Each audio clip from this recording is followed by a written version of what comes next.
Pang-apat na linggo na po natin pinag-uusapan yung identity in Christ. At ngayon pong linggong ito, ang huling pag-uusap natin sa topic na ito. So, i-conclude ko po yung mga bagay na napag-usapan natin nakaraan.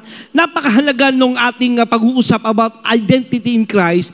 Ito po ay isang pundasyon na dapat po ay nauunawaan nating lahat. Okay? Kasi kung hindi mo alam ang identity mo na kay Kristo, nandiyan ba kayo? Magkakamali ka na paano ka kumilos. Magkakamali ka paano ka mangaral, magsalita. No? Paano yung mga bagay. Very foundation po yan na napakahalaga nating maunawaan. Okay? Our identity in Christ. Kasi sinasagot mo nito yung pinakamahalagang tanong sa ating buhay at ang pinakamahalagang tanong sa ating buhay na dapat nating tanungin at sagutin sa ating sarili, hindi kung saan ka pupunta, hindi kung anong gusto mong gawin, kundi yung tanong na who am I? Tanong mo yung katabi mo, kilala mo ba sarili mo? Kapag tumitingin ka sa salamin, no, sino ang nakikita mo? Or ano ang nakikita mo? Pakipindol, kapag nakatingin ka sa salamin, marami sa atin ang nakikita yung ating nakaraan, ang ating kahinaan, ang ating mga blemishes sa ating sarili, no? Yung ating kakulangan, yung ating singkit na mata, yung isa'y malaki, no? Yung butas ng ilong hindi pantay, nakikita natin yung ating mga kakulangan. Okay? So napakahalaga sa pag-aaral na ito, ika-4 na araw, linggo na po natin ito, ma-establish sa atin yung revelation mula sa salita ng Panginoon. Amen ba? So please understand, kasi ito po ay isang teaching na dapat natin maunawaan. Kasi inuulit ko, kung ano yung pagtingin mo sa iyong sarili at kung saan nanggagaling ito, doon ka kumikilos, ganun ka nagdidesisyon. Naintindihan yan? Kung hindi mo alam kung sino ka, magkakamali ka paano ka kumilos, magdesisyon at mamuhay sa mundong ito. Okay? Sabi ng Bible, nung tayo wala pa sa Panginoon, 1 Peter chapter 2 verse 10, letter A, once you had no identity as a people. Noong wala pa tayo sa Panginoon, wala nga tayong identity. Ligaw tayo. At itong generation ito, totoo lang, mali ang pagtingin nila sa kanilang pagkatao, yung kanilang identity. May mga tao, dinidefine nila kanilang identity sa kanilang tagumpay. Di ba? Paano yung sukatan nila ay depende sa kanilang katagumpayan. Ang identity ng iba ay depende sa kanilang karelasyon. Di ba?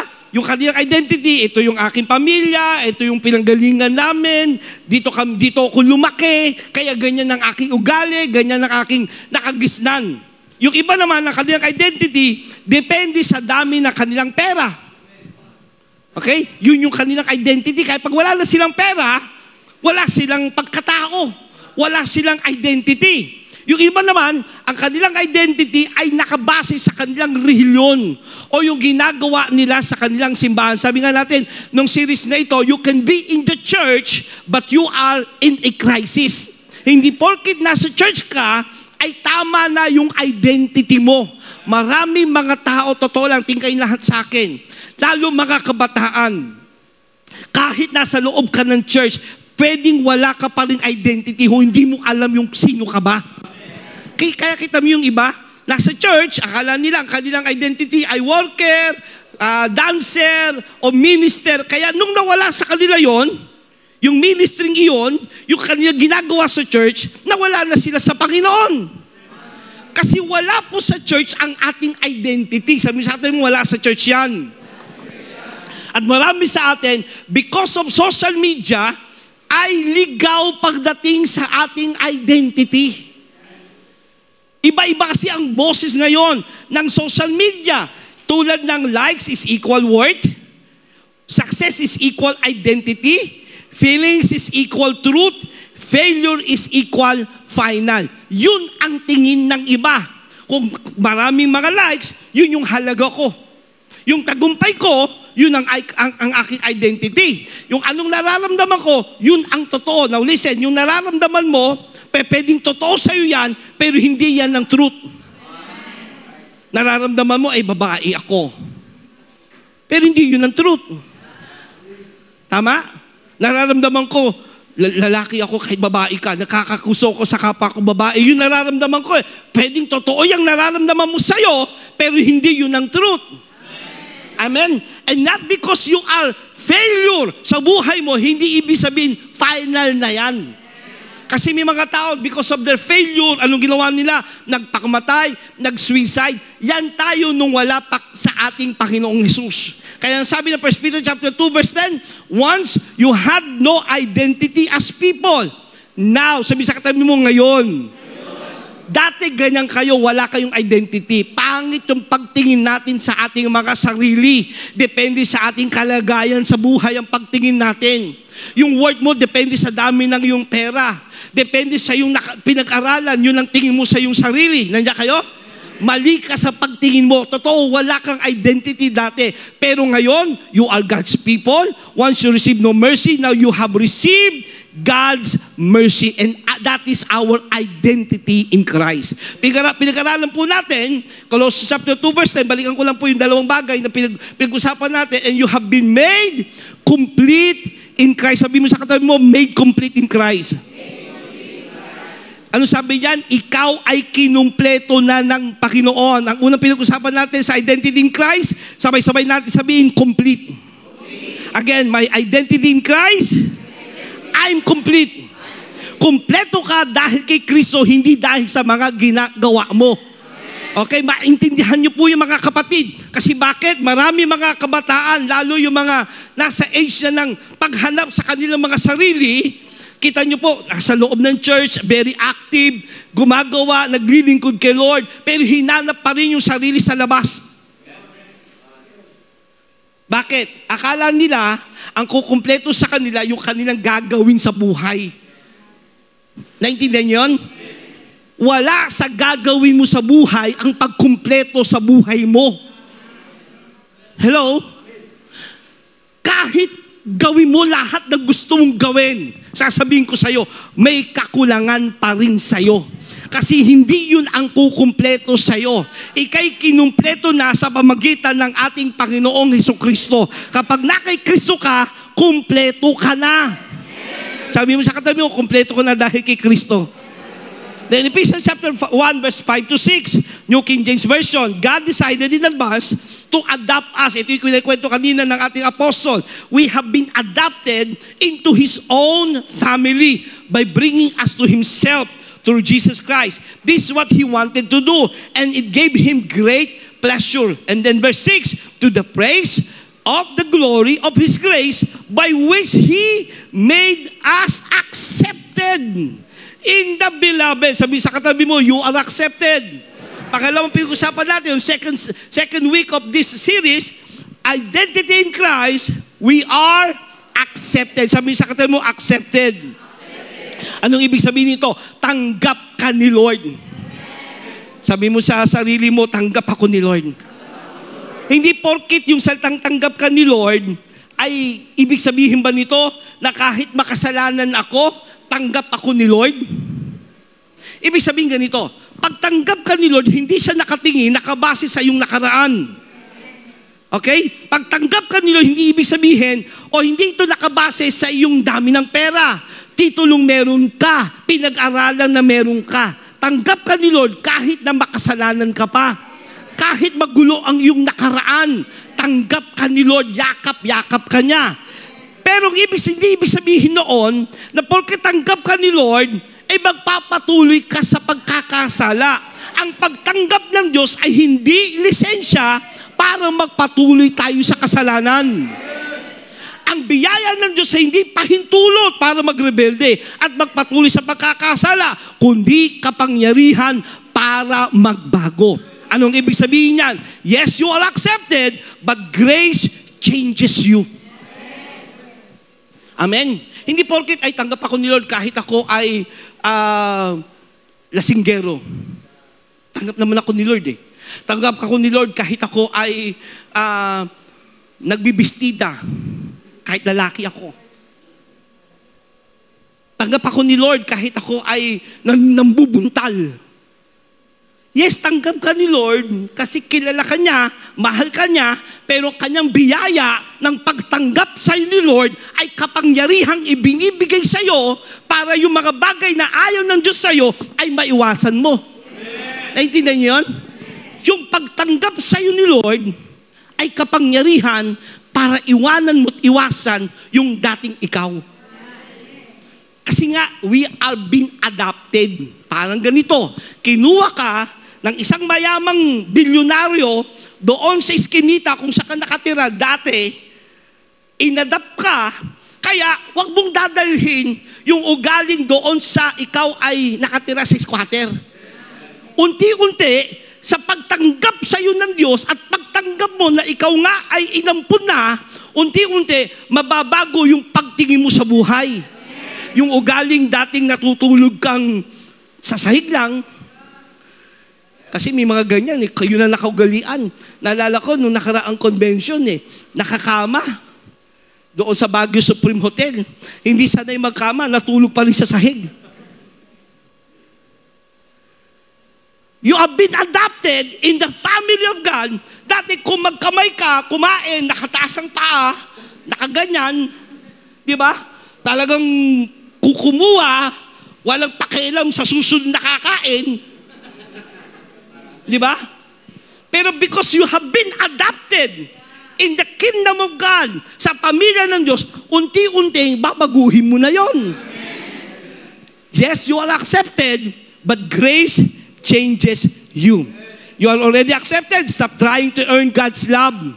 Kaya, hindi nakabase yan dahil mabait ka ba o hindi. Stop trying to earn God's love. Hindi mo ina-earn ngayon yung pag-ibig ng Diyos. Minahal ka na niya.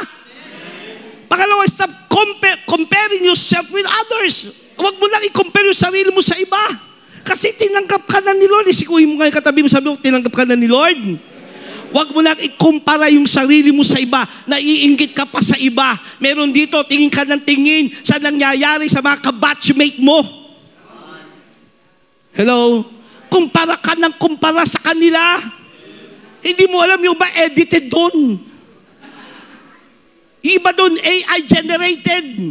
Nakarating sa Boracay, AI generated. Nakarating sa US, Australia, AI generated. Huwag ka mainggit. O kung nangyayari man sa kanila yon, praise the Lord. Huwag mong ikumpara yung sarili mo. Bakit? Minahal ka na ng Diyos. Tinanggap ka niya.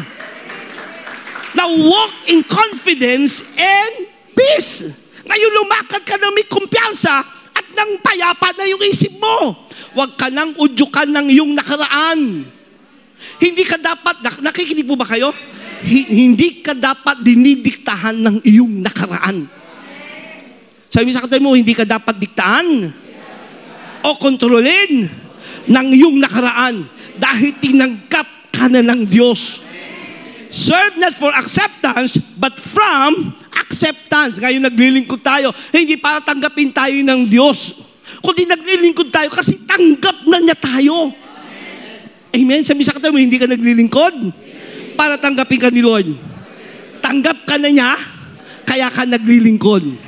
Kaya exchange the label of rejected for the identity of accepted. Ipagpalit mo yung dating rejected ka. Rejected ka ng nanay mo, ng tatay mo. Pinag-usapan natin yan last 2 weeks ago. Tulad ni David, he was rejected. Kaya pangako ng Panginoon, iwanan man kayo, i-reject man kayo ng inyong mga magulang, ako ng inyong Diyos, hindi ko kayo iiwanan ni pababayaan man. Now listen to me. We're talking about this identity in Christ because there is a war for our identity. And there is a real war between our identity. The war for your identity is real. Totoong mayroong labanan sa identity. Kaya kita nyo ngayon, the most confused generation is our generation. Dati, nung panahon namin ni Pastor Steven, Apostle Steven, there's only 2 gender. And there are 2 confused gender. Ngayon, LGBTQ, A, B, C, D, E, F, G. So many. And Satan has always tried to redefine what God already designed. Gusto ng kaaway, i-redefine. Ibig sabihin, bigyan ng bagong identity, pagkatawag, yung bagay na ginawa na ng Diyos at dinesisyonan niya kung ano yun. Amen? Kaya nga mga kapatid, mag-ingat tayo kung ano yung sinasabi ng mundo tungkol sa atin. Kasi ginagamit ng kaaway yan para makumpuse ka. Mawala ka sa revelation ng salita ng Panginoon sa tunay na kalagayan mo sa Kanya. Naintindihan niyo ba yon? Kasi gusto ng kaaway makonfuse ka. Dahil kapag confuse ka, hindi ka makakakilos ng tama. Hindi ka makapagdidesisyon ng tama. Hindi ka makapaglilingkod ng tama. Kaya sabihin sa katabi mo, napakahalaga. Kilala mo kung sino ka. Kasi there is a war of identity. Sabi ko nga sa inyo, nung bata ako, mabilis lang na kwento, ako rin, because I grew up in the church, kasi usually sa mga lumaki sa simbahan, minsan hinahanap nyo pa rin yung sarili ninyo. Hinahanap nyo pa rin, ito na ba ang buhay ko talaga? Ito na ba talaga ang mangyayari sa akin? Ganito na lang ba? Panghabang buhay na lang nasa simbahan, maglilingkod. Tama? So, nangyari din sa akin yan. Hinanap ko yung aking sarili. Kaya nga sabi ko, nung nag-college ako, kasi all my life, nung ako ay elementary hanggang high school, marami sa akin, ang tawag ay blend, nalilito sila sa pangalan ko. Kaya nung mag-college ako, binago ko yun. Ginawa kong, nagpakilala ko, kasi pag first year college ka, tatayo ka sa harapan, sa klase nyo, papakilala ka isa't isa. Pinakilala ko yung sarili ko as Blue. No? So, naging tawag sa akin sa university namin ay si Blue, hindi si Blen. Hanggang nung dumating yung kapatid ko minsan dumalaw, hinahanap ako, nasan ba si Blen? Kilala niyo ba si Sino po yung Blen? Yung pala si Blue yung hinahanap. Okay? So, I'm lost actually. Kaya nga nung ako ay mag-college, 3 kurso yung hinahanap kinuha ko. Nagkuha ko ng medtech, ng engineering, kumuha ko ng mass communication. Ibig sabihin, ligaw ako sa kung sino ako. Hanggang makilala ko ang Panginoon, binigyan niya ako ng identity. Binigyan niya ako ng pagkatao. At ano ako ngayon? Lingkod ako ng Diyos. Kasi dahil sa war, nandiyan kayo? Panahon pa ni Adam and Eve. Genesis chapter 3, verse 1 to 7. Anong sabi ni Satanas? No, sa anyong ahas, kasi may ahas doon na sinaniban ni Satanas. At ang sabi, did God really say? Totoo bang sinabi ng Diyos? If you eat this, sabi ni Satanas, kung kakainin mo ito, you will be like God. Hindi kayo mamamatay. Binigyan niya ng confusion. So there's a war in identity noon pa man sa panahon pa ni Adam and Eve. Nandiyan kayo, gusto kang bigyan ng confusion, ng pagkalito, sa tunay na sinasabi ng Diyos. Gusto ni Satanas i-redefine yung binigay na ng Diyos na definition. Nandiyan kayo? Laging ganitong style ng kaaway, gagawin kang insecure sa kung sino ka na nasa Diyos. Bibigyan ka ng security. Totoo ba? Totoo bang mahal ka ni Lord? Totoo bang pagpapalain ka? Bakit ganyan ka ngayon? Ang hirap-hirap mo. Totoo bang gagamitin ka ni Lord? Ikahapon lang, nakasala ka. Totoo ba na sinasamahan ka ng Panginoon? Maraming ibibigay sa yung confusion ng kaaway. Sa panahon pa ni Adam and Eve, yan na ang kanyang taktika. Totoo bang sinabi ng Diyos? Hindi kayo mamamatay. Kinontra yung sinabi ng Diyos kay Adam and Eve. Sabi ng Panginoong Diyos, sa oras na kainin nyo yan, mamamatay kayo. Pero sabi ni Satanas, hindi kayo mamamatay. Bagkus magiging tulad kayo ng Diyos. Gustong baguhin yung identity nila. Magiging tulad kayo ng Diyos. Nandiyan kayo? So, panahon pa lang ni Adam and Eve, nandyan na yung war of identity. Ito po isang magandang kwento. No, nung panahon po ng 586 before Christ, bago sinilang ang Panginoong Jesus, nagkaroon ng paglusob ang Babylonia sa Israel at na-destroy yung first temple, yung temple na ginawa ni Solomon. Kinangkan nila ang Israel, kinuha lahat ng kayamanan, kasama na yung Ark of the Covenant. Ito ay dahil pinayagan ng Diyos, dahil sa katigasan ng ulo ng Israel. Dahil sumasamba sila sa iba't ibang Diyos-Diyosan. Pinayagan ng Panginoong Diyos na sila ay sakupin ng Babylonia. At At isa sa nakuha, o ilan sa mga nakuhang in exile, ibig sabihin, bunga nung labanang yun ng gera, may mga kinuwang mga lalaki at babae na dinala sa Babylonia. At sino yung mga kasama doon? Ilan doon ay si Daniel at yung 3 Hudyo. Okay? Daniel and the 3 Hebrew boys. Daniel chapter 1 verse 3 to 7.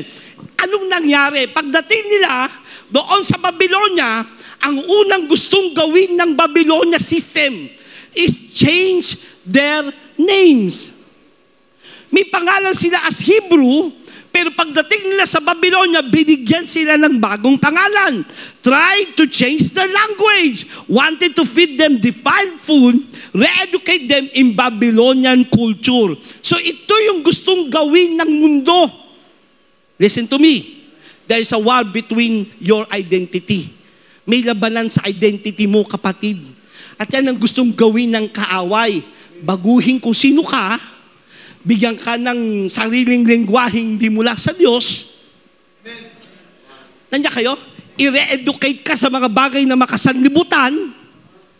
Nandiyan kayo? At i-define mo yung mga bagay na ayaw ng Diyos. Tingnan nyo ito, ha? Yung 4, kasama si Daniel, may mga pangalan sila sa Hebrew name. Pakipindot. Nandiyan si Daniel, Hananiah, Mishael, Azariah. Kaya mula ngayon, mga kapatid, tulad ko, baguhin na natin pagtawag doon sa 3 Hebrew. Di ba? Kasi ang totoong pangalan nila, Hananiah, Mishael, and Azariah. Ang ibig sabihin niyan, ang meaning niyan, kay Daniel, God is my judge. Kay Hananiah, Yahweh is gracious. Kay Mishael, who is like God. Kay Azariah, Yahweh has help. Pero nung dumating sila sa Babylonia, pinalitan yung kanilang pangalan. Nandiyan kayo? Yan ang gagawin ng kaaway. Listen to me. Nasa Diyos ka na, huwag ka nang lumayo sa Kanya. Tingkay lahat sa akin, lalo mga kabataan, na hinahanap nyo yung inyong sarili. Lagi may mga ganyang salita. Ilang beses na akong nakakinaunsil. Pupunta muna ako, Bishop, sa ganitong lugar, hanapin ko muna yung sarili ko. Lagi silang naliligaw sa sarili nila. Meron nga tayo isang kapatiran Nasa Baguio na ngayon, dating manggagawa ng ating isang church. Ano bakit siya nasa Baguio? Wala siya kamag-anak doon, wala siya kakilala doon. Ang sabi lang niya, pupunta ako ng Baguio, hahanapin ko yung sarili ko. Hinahanap yung sarili sa bundok. Tanungin yung katabi mo, ikaw din ba naliligaw ka rin ba? Hinahanap mo pa rin ba sarili mo? Kasi pag hinanap mo yung sarili mo, sa iba, hindi kay Kristo, maliligaw ka nga. Ay, may kausap ba ako ngayon? Amen? Huwag mong hanapin ang sarili mo sa mundo. Ang mundo, bibigyan ka ng bagong tawag. Tulad ng sa Babylonian name, Daniel ay binigyan ng Belteshazzar. Si Hananiah binigyan ng Shadrach. Si Mishael binigyan ng Meshach. Si Azariah binigyan ng Abednego. Alam niyo bang ibig sabihin nito? Lahat ng pangalang ito ay may kaugnayan sa Diyos-Diyosan ng Babylonia. Ang meaning ng Belteshazzar, Bel protects the king. Si Bel ay isang Diyos-Diyosan. Shadrach means command of Aku, moon god. So binigyan si Hananiah ng Shadrach ng ibig sabihin, command of Aku, command of moon god. Ito naman si Mishael na binigyan ng Meshach, who is like Aku. Si Aku po ay anak ni Bel na Diyos-Diyosan ng Babylonia. Si Bel, yun yung number 1 Diyos-Diyosan nila doon. And then Azariah, binigyan ng Abednego ng ibig sabihin na servant of Nebu. Puro Diyos-Diyosan po ito. Yan ang gagawin ng mundo. Sabihin sa katabi mo, yan ang gagawin ng mundo. Kapag hinanap mo ang identity mo sa mundo, bibigyan ka ng bagong tawag, ng bagong pangalan. Hello? So listen, tingkay lahat sa akin mga kapatid. Huwag mong hanapin ang identity mo sa mundo. Huwag mong hanapin ang identity mo sa tagumpay na meron sa mundo. Hindi ka i-define ng Diyos dahil sa tagumpay mo na basihan ay mundo. Naintindihan niyo ba yon? Huwag mong hanapin ang identity mo sa relasyon na nasa mundo. Huwag mong hanapin ang identity mo sa mundo. Yan ay nasa ating Panginoong Hesukristo. Yes, there is war in our identity. Bagay ang Panginoong Jesus, naranasan niyang war na yan. Jesus in the wilderness, in Matthew chapter 4, verse 1 to 11. If you are the Son of God, yan ang unang sinabi ni Satanas sa ating Panginoong Jesus, kung ikaw nga ang anak ng Diyos. It's a question of identity. Ikaw ba talaga ang anak ng Diyos? Kung ikaw nga ang anak ng Diyos, gawin mong tinapay ang mga batong ito. Walang issue doon sa tinapay o sa bato eh. Yung bato maging tinapay. Ang issue doon, ikaw ba ang anak ng Diyos? Actually, kasasabi lang po, bago yung labanan na yan, bago yung tukso ni Satanas, kagagaling lang ng Panginoong Hesus sa bautismo sa tubig, sa magitan ni John the Beloved. At bumukas ang langit at sinabi ng Panginoong Diyos, "This is my Son, whom I am well pleased." Sinabi ng Diyos, ito ang aking anak na lubos kong kinalulugdan. Galing sa Diyos kung sino si Jesus. Pero pagdating kay Satanas, ikaw ba talaga ang anak ng Diyos? Kita nyo ha? Minsan kahit galing ka sa revival, galing ka lang nakabubukas ng langit, sinasabi ng Diyos kung sino ka. Paglabas mo, may bubulong agad sa iyong kaaway. May kausap mo ba ako rito? Sasabihin agad sa iyo ng kaaway, di mo totoo yung ginagawa mo. Naku, kilala kita. Alam ko yung nangyayari sa buhay mo, alam ko makakahinaan mo. Pa-pray-pray ka pa. Pa-worship-worship ka pa. Alam ko lang ginawa mo kanina. Ikaw ba talaga ang anak ng Diyos? Ikaw ba talaga ay lingkod ng Diyos? Ikaw ba talaga ay manggagawa ni Lord? There is a war in our identity. Now listen, Jesus won the identity war, so can you. Nagtagumpay ang Panginoong Hesus daan sa labanan ng identity at kung paano siya nagtagumpay. Sabi mo sa katabi mo, sikuhin mo ng malakas, magtatagumpay ka rin. Magtatagumpay din tayo. Amen ba? So, listen to this. Sabay-sabay nga natin sabihin to kasi gusto ko lagi yung may declaration eh. Taas ang kamay. Sabay-sabay sabihin na ito, I refuse to let Babylon, the world, rename me. I reject every identity the enemy tries to put on me. I am who God says I am. Sige, palapakan natin ang Panginoon. Kaya napakaganda nung sinabi last Sunday, yung topic naman natin last Sunday, Acts 17 verse 28, through our Apostle Stephen, for in Him, in Christ, we live and move and have our being. Pwede bang sabay-sabay natin basahin to? 1, 2, 3, go. For in Him, Christ, we live and move and have our being. Again, 1, 2, 3, go. For in Him, in Christ, we live and move and have our being. Now, isa-isay natin to. I-dissect natin, ha? In Him we live, sa Kanya tayo nabubuhay. Yun ang ibig sabihin nun. So, hindi ka nabubuhay sa trabaho mo. Nandiyan kayo? Listen, please understand, it takes revelation to understand this. Kasi kung ang tingin mo, nabubuhay ka sa trabaho mo, bibigyan mo ng halaga ang trabaho mo kaysa sa pagsunod mo kay Kristo. Hallelujah. Nandiyan ba kayo? Ano sinabi ng Bible? In Him we live. Anong ibig sabihin niyan? Sa Kanya tayo nabubuhay. Sabi mo nga sa sarili mo, nabubuhay ako kay Kristo. Hindi ka nabubuhay para sa trabaho mo. Hindi ka nabubuhay para sa asawa mo. Hindi ka nabubuhay para sa mga material na bagay. Amen. Then pangalawa, in Him we move. Sa Kanya tayo kumikilos. Sabi mo nga sa katabi mo, sa Kanya tayo kumikilos. So bawat pagkilos, paggawa, mula pa lamang sa paggising, pagtatrabaho, pagkain, pagtulog, lahat ng bagay na gagawin mo, sa Kanya tayo kumikilos. Kasi kapag kumikilos ka dahil sa emosyon, paiba-iba ka ng kilos. Nandiyan kayo? Pag kumikilos ka ayon sa sinasabi ng tao, depende ngayon yung pagkilos mo. Pag sinabi ng tao, yung galing mo, gagalingan mo. May marinig ka sasabihin ng tao, naku, wala namang kwenta yan eh. Hello? Ang kilos mo ngayon, walang kwenta. Hello? Saan tayo kumikilos? Kumikilos tayo sa Kanya. In Him, ito na ang pinakamabigat. We have our being. Sa Kanya tayo nagkakaroon ng tunay na pagkatao. Yung pagkatao mo, wala yan kung anong apelido mo. Ha? Understand that? Inuulit ko, ang pagkatao mo ngayon, dahil na kay Kristo ka, wala kung saan ka pinanganak. Wala sa mga magulang mo.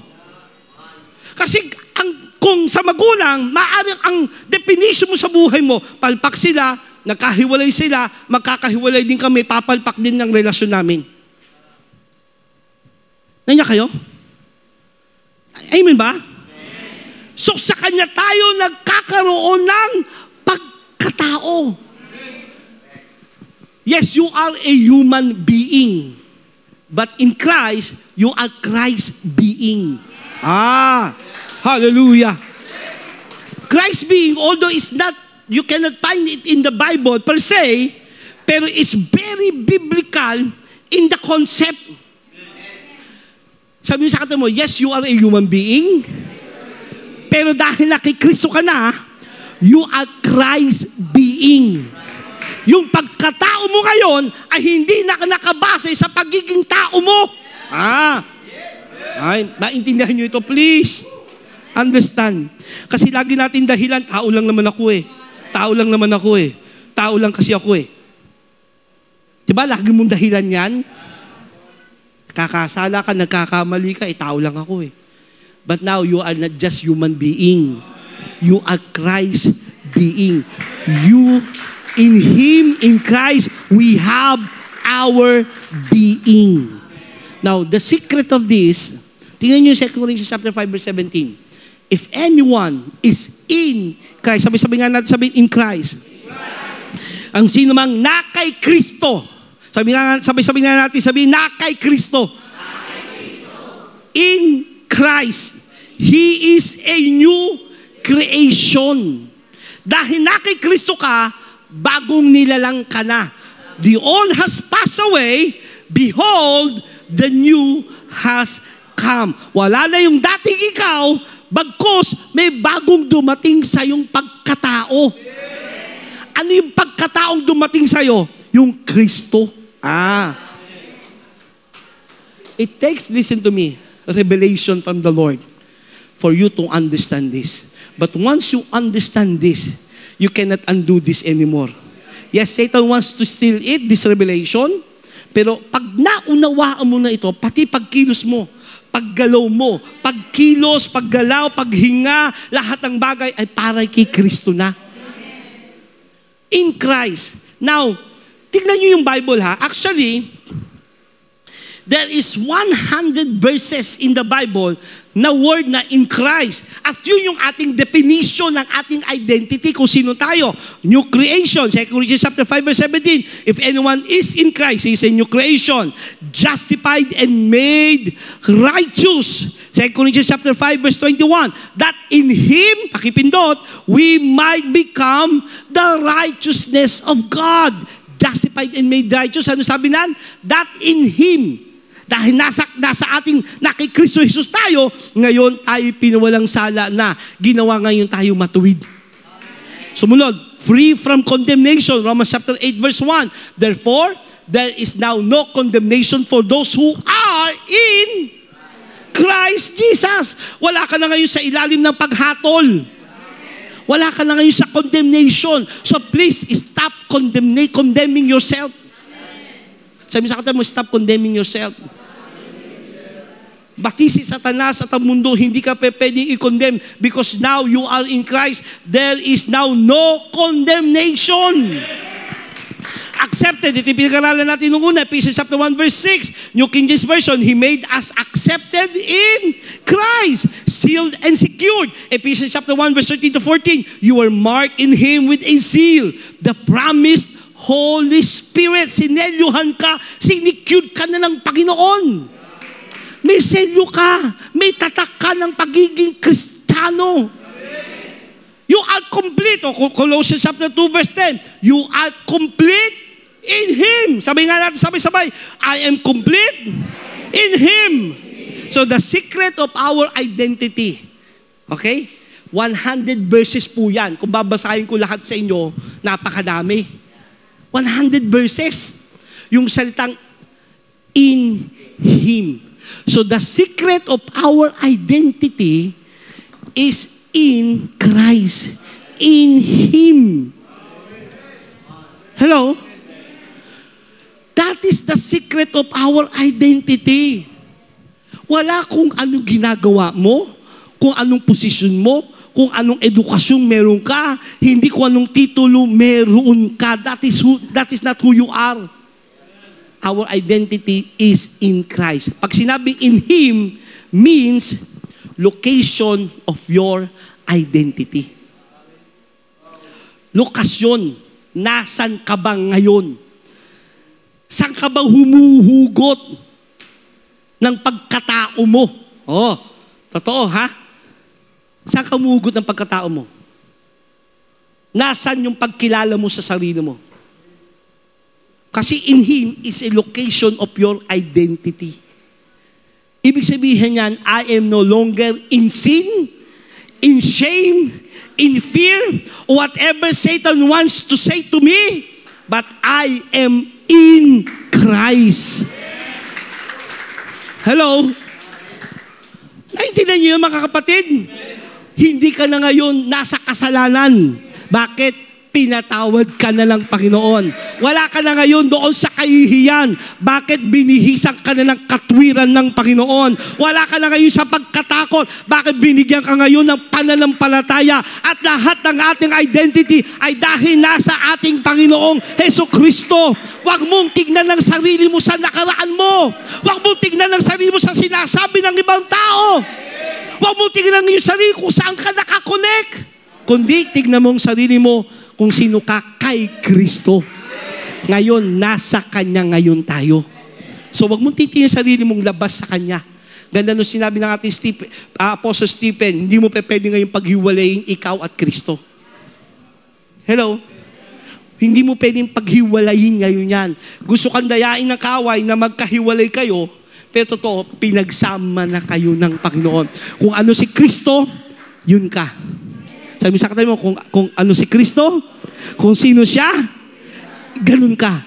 Kung anong meron sa Kanya, meron ka. Kung anong authority ni Kristo, yun ang authority mo. Kung anong kapangyarihan ni Kristo, yun ka. Kung paano tinitignan ng Diyos Ama ang ating Panginoong Jesus, ganun ka tinitignan ng Diyos Ama. Lahat ng pagkatao ko ngayon, sabi mo sa katabi mo, lahat ng pagkatao ko ay rooted in Christ alone. Kaya sabi na Acts 17 verse 28, for in Him, in Christ. Now, my question to you, are you in Christ? Are you in Christ? Or are you in religion? Pwede kang nasa church, but you are not in Christ, you are just in the religion. Nasaan ka ngayon? Are you in Christ or are you just in religion?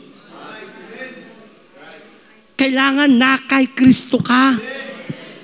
Ang sino mang nakipag-isa na kay Kristo, isa ng bagong nilalang. Bakit? Papalitan yung dating identity mo. Bibigyan ka ngayon ng bagong identity. We live, we move, and have our being in Him, in Christ. That is who you are. That is your identity. Tayong lahat ay tumayo. Huwag mong hayaang diktahan ka ng mundo. Listen to me, lalo mga kabataan, walang kulang sa'yo. Ha? Iba laging, may kulang pa yata, para may hanapin, para may gusto pa akong makita, may gusto pa akong maranasan. Gawa ng demonyo yan. Pagsisinungaling ng demonyo yan. It's a lie from hell. Naintindihan nyo ba? Yan ang sasabihin ng mundo, may kulang pa sa'yo. Ito pa dapat maranasan mo. Gusto ko dayain ng kaaway. Bakit? Kapag nakapasok sa sayo, lalamunin ka ng demonyo. Pero katotohanan, wala nang magagawa si Satanas sa atin. Siya'y nasa ilalim ng ating talampakan. Wala siyang kapangyarihan sa mga anak ng Diyos. Listen to me. Gusto kang dayain ng kaaway, pero kay anak ng Diyos. Huwag kang papadaya sa kaaway. Walang kulang sa'yo. Kumpleto ka na eh. Tinanggap ka na niya, minahal ka na niya, you have been accepted. Niyakap ka niya sa kabila ng iyong makasalanang buhay. Minahal ka niyang buong buo. Kaya huwag mong ilalabas ang sarili mo kay Kristo. You are in Him. That's a secret of our identity. In Him. In Christ. Hindi ka ngayon labas kay Kristo, nasa loob ka ni Kristo. Hello? At si Kristo yung nasa sayo. Kaya nga yung panalangin ng Panginoong Jesus, pag naintindihan nyo ito ha, sa John 17, Ama, kung papaanong tayo iisa, ganun din naman sila ay magkaisa. Kung paanong ako'y sa'yo at ikay sa akin, ganun din naman sila. Anong ibig sabihin? Kung paanong ang Ama na kay Jesus, si Jesus ay nasa Ama, ganun din naman. Ikaw ay na kay Kristo at si Kristo nasa sa'yo. Amen. Yun ang ibig sabihin nun. Mabigat intindihan, pero unawain nyo uli, ha? Sasabihin ko uli. Kung paano amay na kay Kristo at si Kristo'y nasa Ama. Kaya sinasabi ng Panginoong Jesus, wala akong sinasabi, hindi pinasasabi ng Ama. Wala akong ginagawa ng hindi pinagagawa ng Ama. Kasi si Jesus ay nasa Ama. At si Ama ay na kay Jesus. Ganun din naman. Ikaw ay na kay Kristo at si Kristo'y nasa sayo. Amen. Hindi mo pwedeng pag-iwalayin yun. Isa ka na ngayon kay Kristo. Yes. Hallelujah. Isa ka na ngayon kay Kristo. Amen. Hindi ka labas. Hindi yung kasama mo lang siyang nakaakbay sa'yo. Nasa sayo siya. Yes. At ikaw naman ay nasa Kanya. Ano ibig sabihin nasa Kanya? It's a location. Nasaan ba si Jesus? Nasa kanang luklukan ng Ama. Kung saan nakaupo ang Ama, doon ka rin nakaupo. Anong ibig sabihin ng upuang iyon? Hindi ibig sabihin sa langit, may trono nga nakaupo. Kaya sabi ng iba, ang Diyos daw may puwet kasi may trono eh. Ibig sabihin ng trono o nakaupo, parang sa salitang, sino bang nakaupo sa Malacanang? Is a word of power. Is a word of authority. Ibig sabihin, sino nangunguna, sinong pinuno, sinong Diyos ng langit, nakaupo si Jesus, ang Panginoong Jesus kasama ng Ama. At kung nasan si Jesus, saan siya nakaupo, doon ka rin nakaupo. Amen. Kaya kung anong authority meron sa Panginoong Jesus, pag nabuksan ng isipan natin sa katotohanan yan, listen to me, pwede mo sabihin sa bundok na lumipat nga. Walang magiging imposible sa'yo. Yes. Because your identity ay wala kung sino ka noon, Amen. kung anong kasalanan mo, Yes, Lord. hindi sa dami ng alam mo, kundi sa ating Panginoong Jesus. Amen. That is who you are. That is your identity Yes, in Lord. Him. Hallelujah. Come on, let's worship the Lord this time. Taas natin ating kamay. Salamat sa tayo sa kinahabagan ng Panginoon.